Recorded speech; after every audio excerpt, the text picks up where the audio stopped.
Hello everybody, welcome to Snyder Wrestling. Today we got another pay-per-view review, and this time we are now starting to do some SummerSlams. It's around SummerSlam season. We're going to start with some SummerSlams. We're going to get to 2001 with SummerSlams, then we're going to see how we go from there. Because we either keep going, or we will wait and do Mania and SummerSlams back-to-back. We'll figure it out. But our first SummerSlam was SummerSlam 1988. August 29th, 1988, from New York City, Madison Square Garden. 20,000 in attendance. Your commentary is Gorilla Monsoon, and Superstar Billy Graham. I don't like Superstar Billy Graham as a commentator. I don't like him. I feel half the time he is either talking nonsense or completely incoherent. Because there was a good amount of time where I came out, make out a fucking word this guy's saying. So, yeah, just a little bit of column A, a little bit of column B with Billy Graham. So, yeah, he wouldn't be high on my commentary list, let me tell you that much. Where the heck is my thing? We go right into our first matchup as the Fabulous Rougeaus take on the British Bulldogs. Obviously, the British Bulldogs, Davey Boy Smith and Dynamite Kid. As for the Rougeaus, it's Jacques and Raymond. I don't know if I said their name right. I think I did. So they're apparently French things who apparently pretend to love the USA, even though we are not supposed to believe them. We're supposed to believe they are bastards. Right, match starts right away with a brawl. Raymond gets cheap shot on Davey. Bulldogs get in control for a bit, but then the Rougeaus are in control, and they're way down Davey Boy Smith's leg. We had a hot tag Dynamite Kid. We had a run a power slam, but Pins broke it up. Knee drop, but Dynamite kicks out. They wear down Dynamite then. Davey gets back in it by doing a military press and dropping one of the Rouges on the rope. Crotch first. We get a running power slam into a headbutt, but the bell rings and the match ends in a time limit draw. I'm gonna give it 6 out of 10. Very fun match. I don't know if that would be how I would start. I don't think I would have the starting SummerSlam that way with a time limit draw. I feel like that's kind of great match, but it just like a time limit draw kind of knocks it down for me. It just I feel like they could have done better. Like you could have just had one of the teams win. I think it's also not long after this that these guys stop working together because someone, I don't remember who it is, takes a thing of Coors and knocks a Rougeau out, I think. I think it's Dynamite that does it. I might be wrong with the story, but I think it's that. We then see a clip of Ron Baz taking out Buddha's Beefcake, and busting him open. And when they show him, he just they put this big red X on the screen. It's supposed to be like so you don't see the blood. But the blood is clearly visible. Like, it does a terrible job at hiding it. So, yeah, I don't know what they were thinking with that one. It was bad. That was really bad idea. Don't know what they were thinking with that. Our next matchup is Ken Patera taking on Bad News Brown.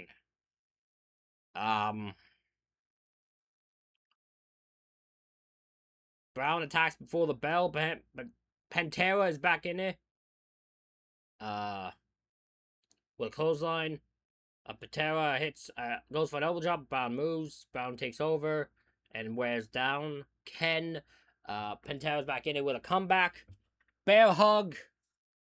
Ken tries to go for the full Nelson, but Brown gets to the ropes. This match sucks. Not a fan. Not a fan of these two. I also came to my opinion on this show. It's not very positive. I ain't gonna lie.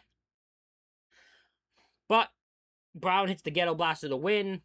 I give it 3 out of 10. It's meh. It's very meh. Not a fan of the match. Not a fan of the way it went.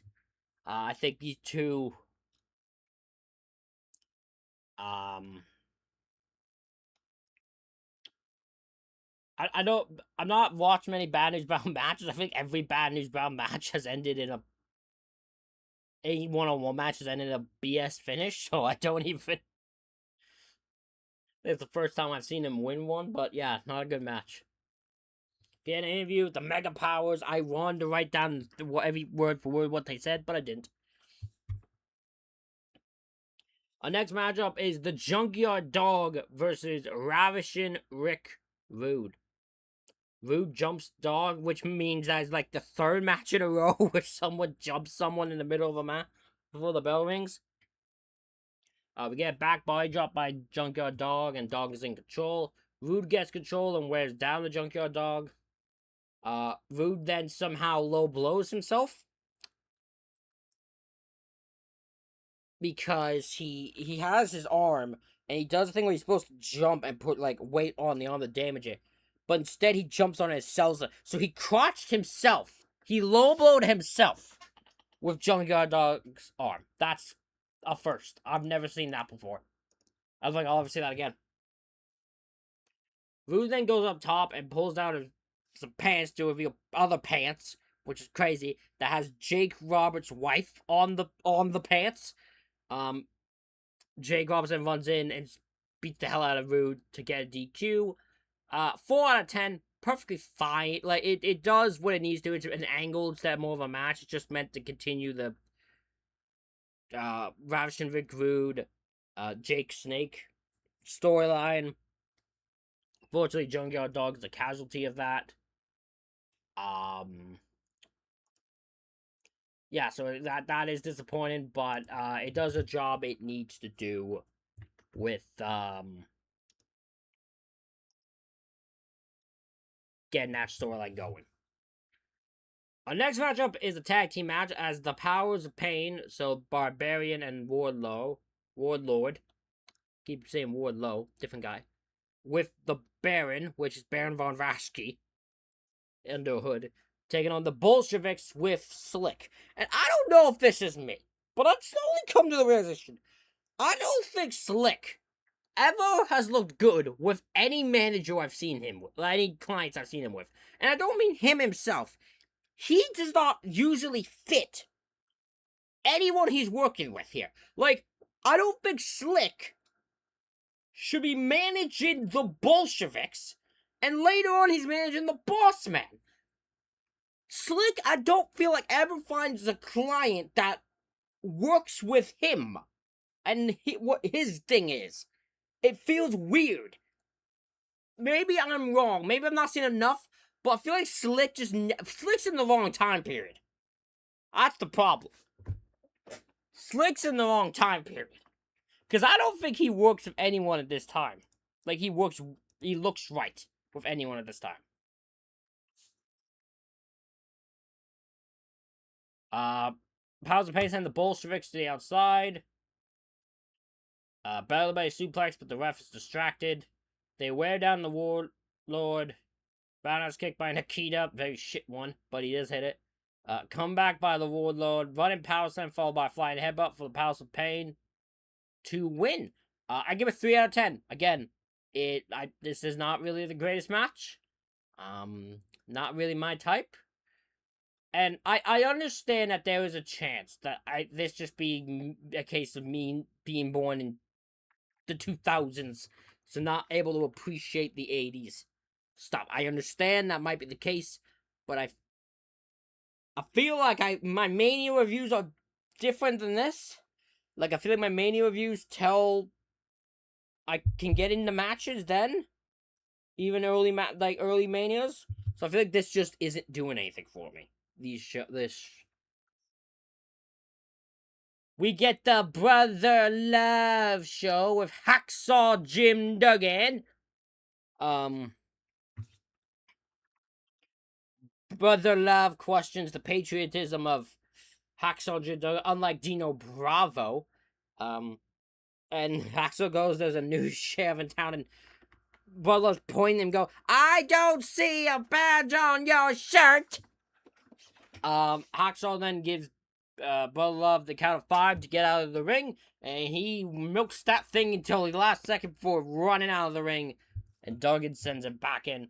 Just a way to introduce Duggan to the show, to the WWF audience. I think he had debuted not long before, so.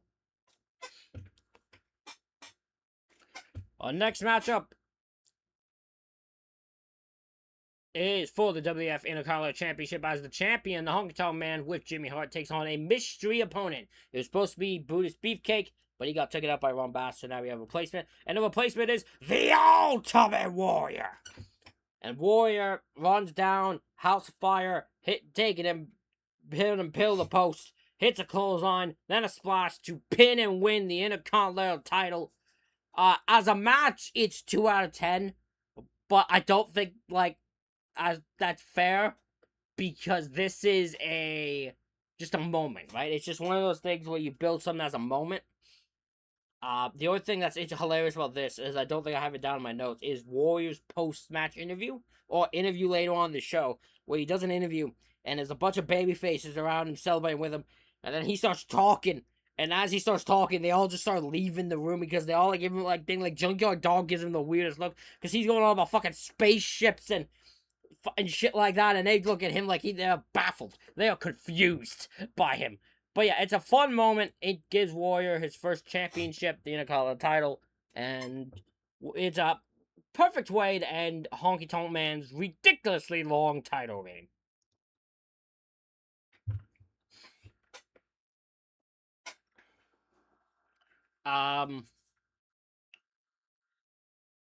The next matchup is Dino Bravo with Frenchie Martin versus The Rock, Don Morocco. Not Dwayne Johnson, Don Morocco. He had that name in the 80s, the nickname of The Rock.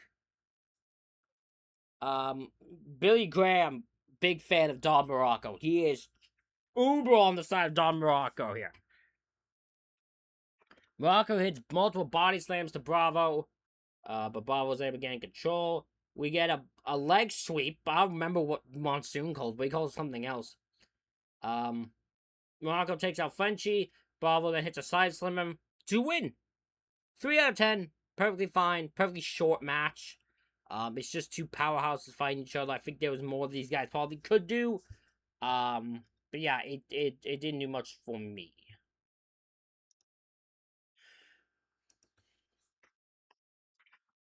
Our next match is for the WWF Tag Team titles, as Demolition with Mr. Fuji and Jimmy Hart defend against the Hart Foundation, Bret and Jim Neidhart. Bret gets some punches on Axe, but a cheap shot gets Demolition in control.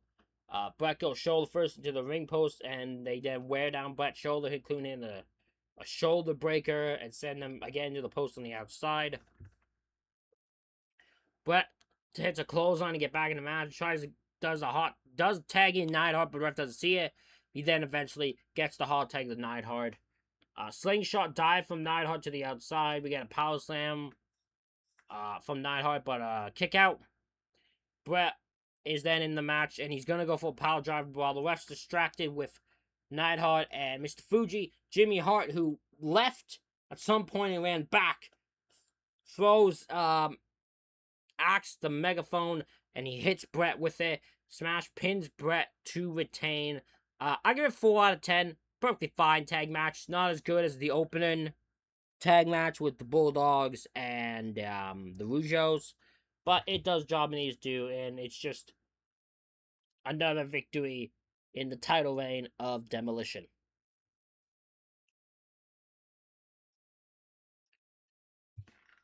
Next matchup is Koko B. Ware versus the Big Boss Man with, again, Slick. Doesn't look. Boss Man should not have a manager. I think this is the problem. Big Boss Man should not have a manager with him. He doesn't look right with any manager. Like, he's not supposed to have one. He's just in Cobb County, Georgia. He doesn't need a manager with him.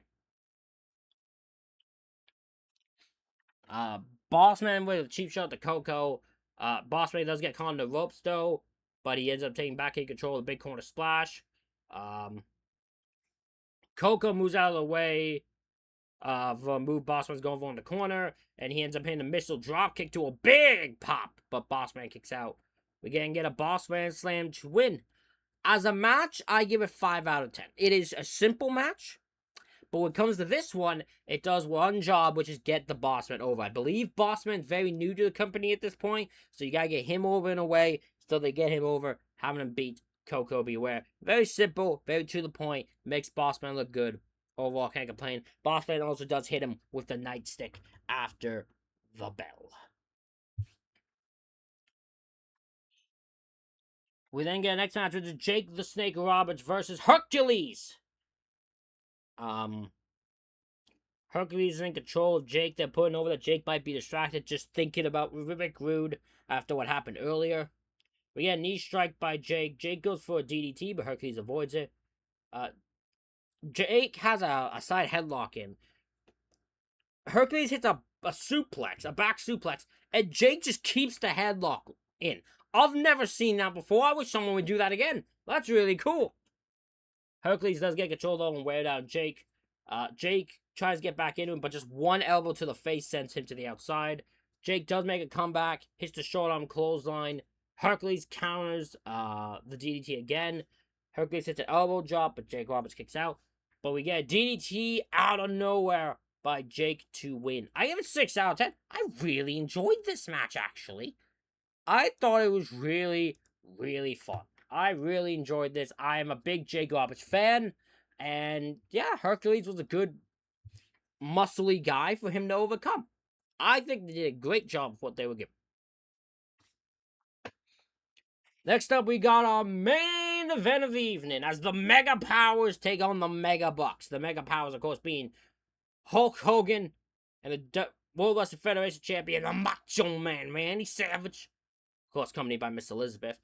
And the Mega Bucks are Ted DiBiase and Andre the Giant with Virgil and Bobby Heenan. And then Jesse the Body Ventura is the guest referee.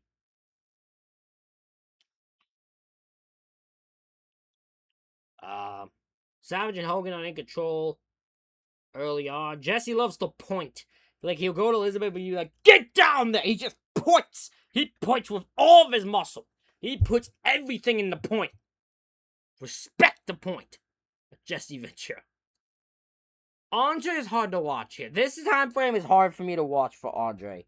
Because no matter what, like, watching him barely be able to do anything is so tough to watch for me. It's really tough to watch Andre here for me. Jesse sucks as a ref, although I think that's intentional. We get a double down, hot tag to Randy Savage, but Andre then gets control and wears him down. DiBiase goes for an elbow drop off the middle rope, but Savage moves. We get a hot tag to Hogan. Savage goes for an elbow drop on Andre, but Andre gets the boot up. It's all out chaos here. Everyone on the apron. Then Miss Elizabeth takes off her skirt and reveals a little red bikini thing, mom. And everyone is shocked. Andre, DiBiase, Ventura, Virgil, Heenan, no one. Billy Graham, everyone is shocked. No one knows what to do now. Everyone is just standing around befuddled like they've never seen this in their entire life. Like, no one knows new women could do this. The reaction is actually so stupid, it made me chuckle with laughter. How ridiculous it is. But they all get back. Babyface get back in. Savage hits the elbow drop on DiBiase. Hogan hits the leg drop. Savage forcing Ventura to count the 3 count for Hogan and Savage to win. This is also when I did come to the conclusion I think Savage might have a point when he turned on Hogan. Just saying. I give the match 6 out of 10. It's a good main event. It is a spectacle of a main event, which is what you expect. Just me. We'll get one next year too. But it's really fun. Besides watching Andre, DiBiase, Savage, and Hogan all do their part well. Andre also does his part well for the Giant, despite how limited he is. Yeah, I think it's a solid main event for the first SummerSlam. Show-wise, though, I give the reign a 4 out of 10. I did not like most of this show, and I felt it hampered my mood of it. Again, it might be just time-wise where it is, because it's the 80s, but I think there's just better stuff there, and this just didn't do it for me. But of course, let me know what you think down in the comments below. Hit the like button, hit the subscribe button. Any show you would like to see me review, let me know in the comments. Thank you everybody for watching, and I'll see you for the next one where we do a next review of SummerSlam 1989.